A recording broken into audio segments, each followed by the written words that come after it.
Now this video, first I'll show you how high I'm going to hang my wall clock. By using this laser rangefinder, it was found that the lowest point of my wall clock is located roughly 2 meters from the floor, as measured by using this laser rangefinder.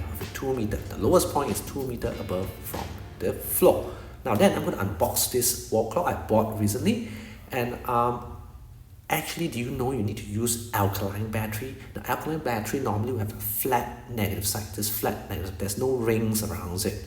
So I need to get a new clock because my old one actually not working anymore, has malfunction because the battery leaks and therefore the clock is not functioning anymore. So this is a new one I bought from Nitori. And how to place this alkaline battery.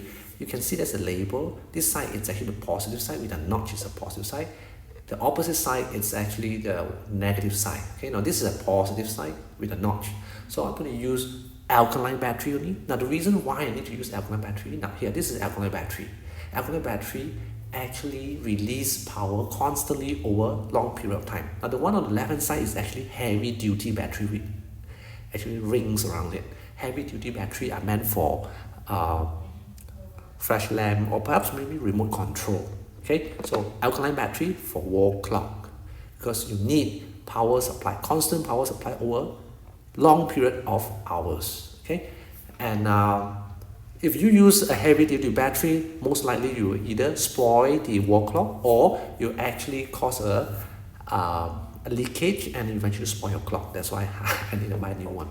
So it just hang. I use a round-headed screw to actually hang this wall clock, and I've actually tuned it so that it is 11:35, right, according to my Apple Watch. So that's all from me. I hope you like my video. Remember, subscribe to the channel for more upcoming video. Bye bye.